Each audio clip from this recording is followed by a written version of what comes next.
नमस्कार। कक्षा 12वीं, विषय मनोविज्ञान, चैप्टर नंबर 6, मनोविकृतियाँ। दोस्तों, असामान्य व्यवहार किसे कहते हैं उसके बारे में हमने जानकारी प्राप्त की थी।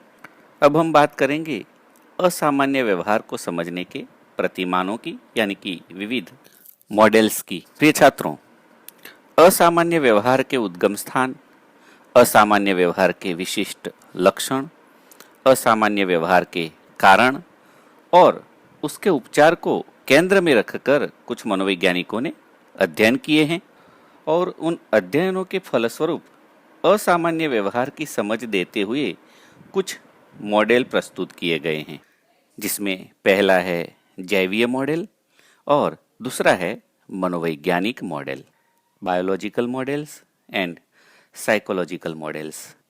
पहले हम बात करेंगे जैवीय मॉडल की। दोस्तों, यह जो जैवीय मॉडल है वह असामान्य व्यवहार के लिए केंद्रीय तंत्रिका तंत्र, वंशानुक्रम और मस्तिष्क विकार और शरीर की जैव रासायनिक असंतुलन को जिम्मेदार मानता है। यानी कि इस मॉडल के अनुसार हम समझें, किसी भी व्यक्ति के असामान्य व्यवहार के लिए कभी कभी केंद्रीय तंत्रिका तंत्र, कभी कभी वंशानुक्रम, कभी कभी मस्तिष्क विकार और कभी कभी जैव रासायनिक असंतुलन जिम्मेदार होता है। ये जो मॉडल बताए गए हैं वे मनोवैज्ञानिकों ने विविध प्रकार के अध्ययन करके ही बनाए हैं, तैयार किए हैं, और इसीलिए यूं ही किसी ने नहीं कह दिया कि असामान्य व्यवहार के लिए ये सारे कारक जिम्मेदार हैं, किंतु अध्ययनों के माध्यम से वे बता रहे हैं। तो देखते हैं क्यों और कैसे ये जो कारक है वो असामान्य व्यवहार के लिए जिम्मेदार माने गए हैं। इस मॉडल को मेडिकल मॉडल या रोग मॉडल यानी कि डिसीज मॉडल से भी जाना जाता है। केंद्रीय तंत्रिका तंत्र में मस्तिष्क और करोड़रज्जु को शामिल किया जाता है। ये हम 11वीं कक्षा में भी पढ़कर आए हैं। तो मस्तिष्क और रीढ़ यानी कि करोड़रज्जु जो है वह केंद्रीय तंत्रिका तंत्र के हिस्से हैं। इनकी प्रबलता या साधारण कार्यक्षमता मनुष्य के व्यवहार को प्रभावित करती है। चेताकोष और चेता प्रवाह के वहन की दिशा भी असामान्य व्यवहार के लिए कभी कभी जिम्मेदार होती है। अगर चेता प्रवाह दूसरे चेताकोष में जाने के विरुद्ध उसी चेताकोष में वापस आता है तो उसे रीअपटेक प्रक्रिया कहा जाता है। समझिएगा ध्यान से। सामान्यतया होना यह चाहिए कि चेता प्रवाह एक चेताकोष में से दूसरे चेताकोष में जाता है, किंतु जब ये चेता प्रवाह दूसरे चेताकोष में जाने की बजाय वापस आता है तो इसे रीअपटेक प्रक्रिया कहते हैं, और ऐसा होता है तो इसके फलस्वरूप असामान्य व्यवहार होता है। इस प्रकार केंद्रीय तंत्रिका तंत्र की वजह से भी असामान्य व्यवहार दिखाई देता है। अध्ययनों के मुताबिक असामान्य व्यवहार के लिए वंशानुक्रम भी जिम्मेदार होता है। नील और आल्टमानस ने दर्शाया है कि स्क्रिजोफ्रेनिया वंशानुक्रम में दिखाई देने वाली व्यवहार विकृति है। यानी कि नील और आल्टमानस ने जो अध्ययन किए उसमें पाया गया कि स्क्रिजोफ्रेनिया नाम की जो व्यवहार विकृति है उसके लिए वंशानुक्रम जिम्मेदार होता है। पैकेल नामक मनोवैज्ञानिक के अध्ययन बताते हैं कि असामान्य व्यवहार के लिए वंशानुक्रम कारणभूत होता है। पैकेल ने उदासीनता यानी कि डिप्रेशन पर अध्ययन किया और उनके ये अध्ययन बताते हैं कि असामान्य व्यवहार के लिए वंशानुक्रम कारणभूत होता है। इसके अलावा मानसिक मंदता भी वंशानुक्रम में दिखाई देने वाली मानसिक अक्षमता है। त्रुटिजन्य जनिन तत्वों का प्रभाव अंतःस्रावी ग्रंथियां, चयापचय की प्रक्रिया और उत्सेचकों पर होता है। वंशानुक्रम में बच्चे को जो जनिन तत्व प्राप्त होते हैं उसका प्रभाव अंतःस्रावी ग्रंथियां, चयापचय की प्रक्रिया और उत्सेचकों पर होता है, और अगर जो जनिन तत्व मिले हैं उसमें इस प्रकार के लक्षण होते हैं तो वे बालक में भी दिखाई देते हैं। थायरोक्सिन की त्रुटि के कारण क्रेटिनिज्म नाम की मनोदुर्बलता पैदा होती है, यानी कि थायरोक्सिन नाम का जो स्राव शरीर में उत्पन्न होता है, अगर वह त्रुटि वाला हो, अगर उसमें कोई खामी उत्पन्न हो जाए तो उसके कारण क्रेटिनिज्म नाम की मनोदुर्बलता पैदा होती है। मस्तिष्क में चलने वाली जो चयापचय की प्रक्रिया है उसमें अवरोध होने से मिर्गी और फेनिलप्यूरिविक एलिग्रोफेनिया नामक मनोदुर्बलता देखी जाती है। इसके अलावा भी हमारे शरीर में डोपामाइन, नॉरएपिनेफ्रिन, गाबा आदि जैव रसायन हैं। इन रसायनों की अनियमितता की वजह से भी कुछ असामान्य व्यवहार और मनोविकृतियां पैदा होती है, जैसे कि डोपामाइन की मात्रा में परिवर्तन के कारण छिन्न मनोविकृति यानी कि स्किज़ोफ्रेनिया होता है। गाबा की मात्रा में परिवर्तन के कारण चिंता की विकृति दिखाई देती है और संवेगात्मक विकृतियों में सीरोटोनिन महत्व की भूमिका निभाते हैं। इस प्रकार असामान्य व्यवहार के लिए शारीरिक कारकों का अध्ययन जैवीय मॉडल में किया गया है। अब हम बात करेंगे मनोवैज्ञानिक मॉडल की, यानी कि साइकोलॉजिकल मॉडल। दोस्तों, असामान्य व्यवहार के लिए जिम्मेदार व्यक्तित्व के कारक, आघातजन्य अनुभव, जीवन के पूर्व सालों के अनुभव आदि का अध्ययन मनोवैज्ञानिक मॉडल में किया जाता है।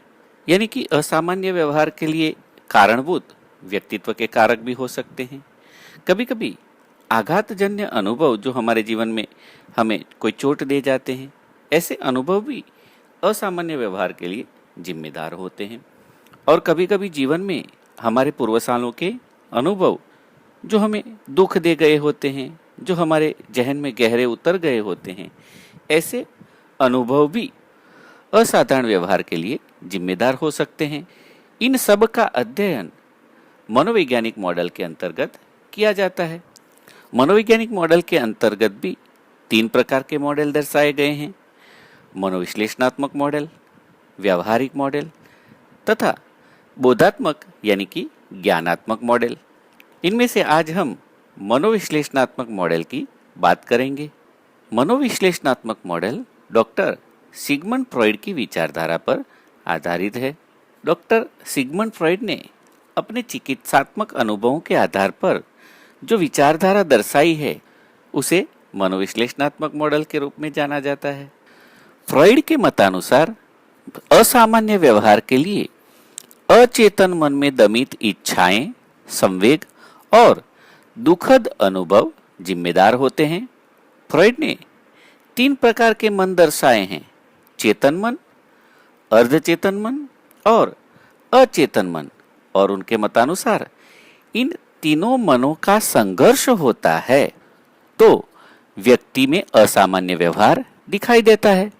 तो फ्रॉइड बताते हैं कि हमारे अचेतन मन में दमित इच्छाएं, संवेग और दुखद अनुभव होते हैं जो असामान्य व्यवहार के लिए जिम्मेदार होते हैं। हमारी कुछ इच्छाएं होती हैं, किंतु कभी वे इच्छाएं हमको दबानी पड़ती है। वजह यह भी हो सकती है कि वह इच्छाएं शायद समाज स्वीकृत न हो। कभी कभी हम परीक्षा में असफल होते हैं तो ऐसी असफल होने वाली जो दुखद घटनाएं होती हैं। इसके अलावा दुखद अनुभव, ऐसी चीजें हम अचेतन मन में दबा देते हैं। यानी कि व्यक्ति के खुद के लिए चुनौती रूप घटनाएं होती हैं, दुखद घटनाएं होती हैं या अपमानजनक घटनाएं होती है, उसका अंकन अचेतन मन में हो जाता है। सामाजिक और नैतिक तौर पर स्वीकार्य नहीं होती वैसी हर एक इच्छाएं और संवेग अचेतन मन में होते हैं। क्योंकि व्यक्ति के मन में इच्छाएं तो उत्पन्न होती ही हैं, तरह तरह की इच्छाएं उत्पन्न होती है, किंतु सामाजिक और नैतिक रूप से वह इच्छाएं उचित नहीं होती तो व्यक्ति को उसे दबाना पड़ता है। क्योंकि ऐसी इच्छाएं नकारात्मक होती हैं, ऐसी नकारात्मक और समाज जिसे स्वीकार नहीं कर सकता, जो समाज मान्य नहीं होती, ऐसी इच्छाएं व्यक्ति दबाता है और ऐसी इच्छाएं अचेतन मन में संग्रहित होती है। व्यक्ति इसके प्रति जागृत नहीं होता है, इस प्रकार व्यक्ति की जो दमित इच्छाएं और दुखद अनुभव होते हैं वे कभी कभी व्यक्ति को असाधारण व्यवहार करने के लिए मजबूर कर देते हैं। यानी कि व्यक्ति के असाधारण या असामान्य व्यवहार के लिए अचेतन मन में दमित इच्छाएं, संवेग और दुखद अनुभव जिम्मेदार होते हैं। फ्रॉइड ने चेतन मन और अचेतन मन को सरलता से समझाने के लिए बर्फशिला का उदाहरण दिया है। फ्रॉइड बताते हैं कि जिस प्रकार समुद्र में तैरने वाली बर्फशिला का बहुत कम भाग पानी की सपाटी के बाहर दिखता है, जबकि बहुत बड़ा भाग पानी की सपाटी के अंदर होता है। पानी के अंदर की बर्फशिला के भाग को फ्रॉइड अचेतन मन और ऊपर तैरने वाले थोड़े से भाग को चेतन मन के रूप में दर्शाते हैं, क्योंकि चेतन मन के द्वारा जागरूक रूप में जो हम क्रियाएं करते हैं वे बहुत कम होती हैं, जबकि बहुत सारी क्रियाएं हम अजागृति में करते हैं, जिसके लिए अचेतन मन में दबी हुई इच्छाएं जिम्मेदार होती हैं। कैसे? क्योंकि अचेतन मन में जो चलने वाली बातें हैं वह किसी न किसी रूप से बाहर आने का प्रयास करती हैं। जैसे स्प्रिंग की बात करें, स्प्रिंग को हम जितना दबाते हैं उतनी ही दुगनी ताकत से वह उछलती है। उसी प्रकार हमारे अचेतन मन में हमारी जो असफलता है, दुख है, पीड़ा है, अपमान है, ऐसी जो घटनाएं हैं वो हमारे अचेतन मन में दबी पड़ी होती है और वह भी दुगनी ताकत से बाहर आने का प्रयास करती है। और ये इच्छाएं कभी कभी स्वप्न के रूप में तो कभी कभी असामान्य व्यवहार के रूप में बाहर आती हैं। जैसे नाखून काटना, पैर हिलाना, एक ही कार्य को बार बार करना, ये एक प्रकार का असामान्य व्यवहार है। तो कभी कभी व्यक्ति ऐसी क्रियाएं करके असामान्य व्यवहार के रूप में प्रकट करता है।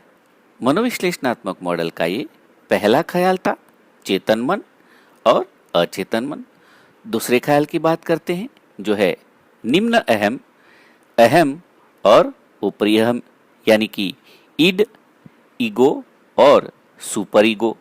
फ्रॉइड ने व्यक्तित्व के मुख्य 3 उपतंत्र दर्शाए हैं। निम्न अहम जो सुख के सिद्धांत पर आधारित है, अहम जो वास्तविकता से जुड़ा हुआ है और ऊपरी अहम जो आदर्शवाद या नैतिकता से जुड़ा हुआ है। हम क्रमशः इनको समझने का प्रयास करते हैं। सबसे पहले निम्न अहम यानी कि ईड। प्रिय छात्रों, यह जो निम्न अहम है यह हमारी मूल वृत्ति पर आधारित है जो सुख के सिद्धांत का अनुसरण करता है। इसमें मुख्य 2 परस्पर विरोधी मूलवृत्तियां शामिल हैं। एक है जीने की मूलवृत्ति और दूसरी है मृत्यु की मूलवृत्ति। जीने की मूलवृत्ति ज्यादातर जातीयता के साथ जुड़ी हुई है, जिसको लिबिडो या इरोस के नाम से भी जाना जाता है।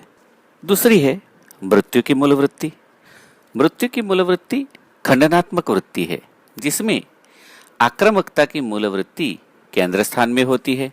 इस आक्रामकता के भी 2 रास्ते हैं, एक तो बाह्य रास्ता यानी कि परपीड़न वृत्ति और आंतरिक रास्ता यानी कि स्वपीड़न वृत्ति।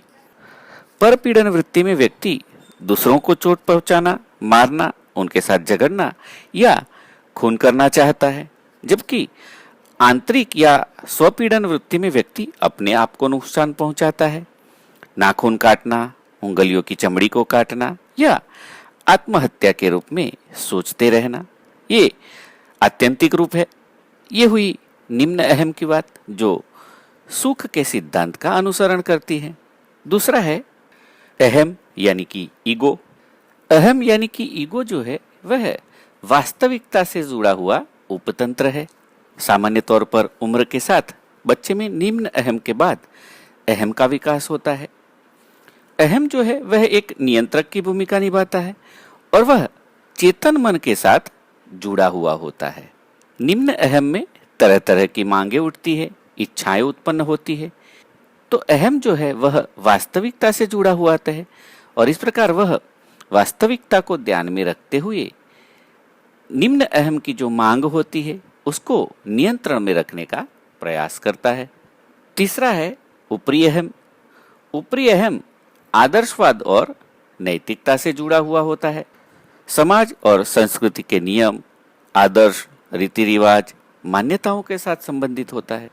वह अच्छा बुरा, योग्य अयोग्य के बीच की सीमा नैतिकता के आधार पर तय करता है।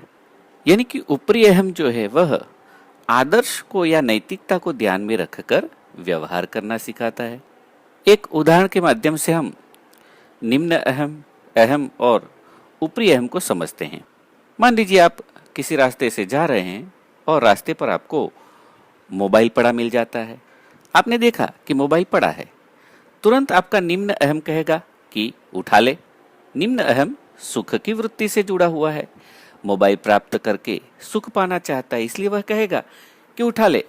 किंतु आपका जो अहम है वो वास्तविकता से जुड़ा हुआ है, वो जानता है कि ये किसी का होगा, इसको उठाना ठीक नहीं है, और वास्तविकता यह भी है कि इससे हम फंस भी सकते हैं।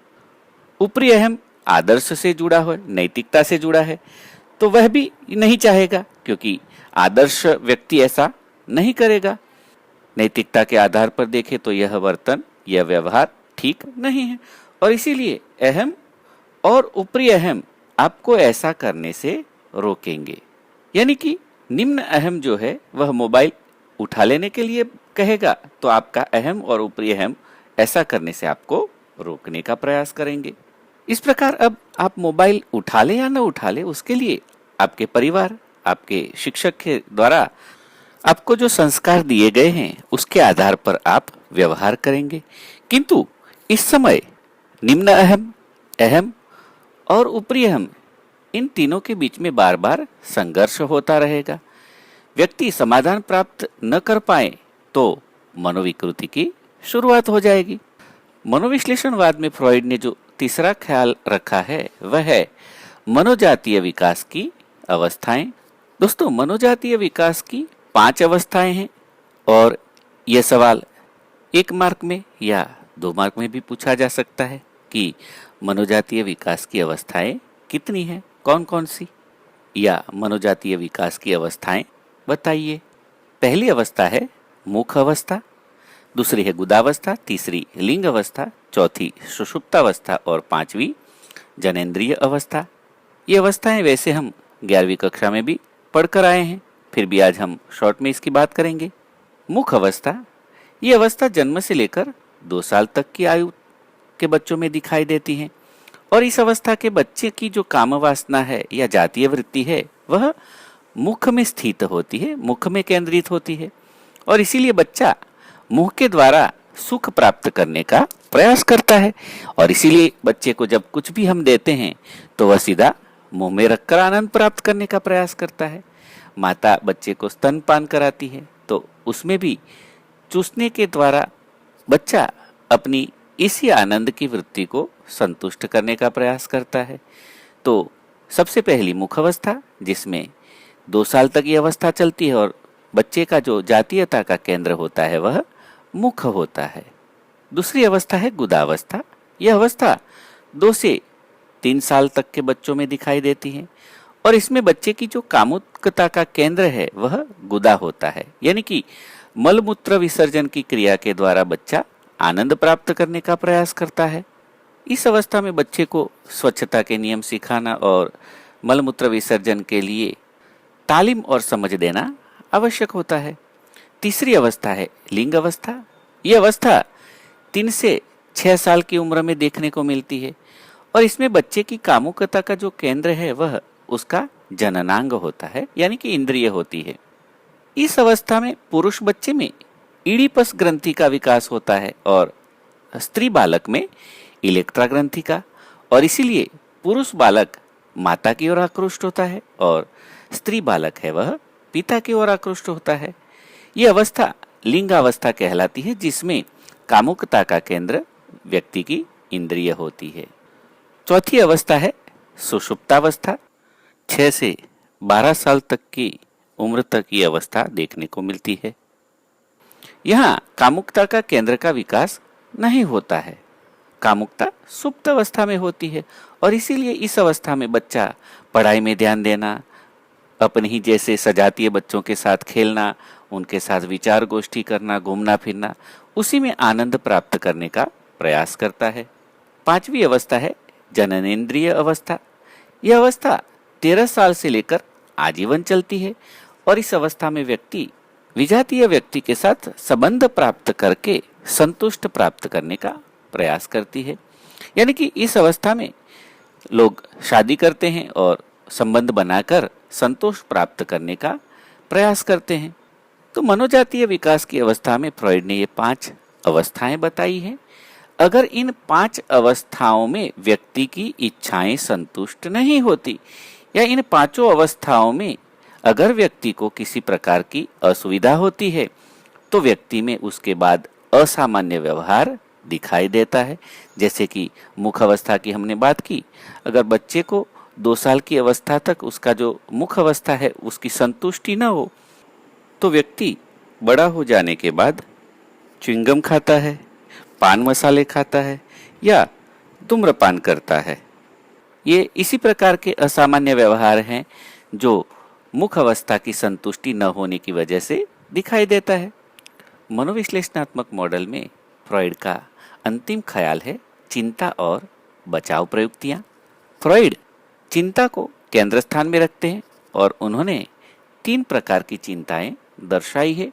एक तो वास्तविक या वस्तुलक्षी चिंता, दूसरी मनोविक्षिप्त चिंता और तीसरी है नैतिक चिंता।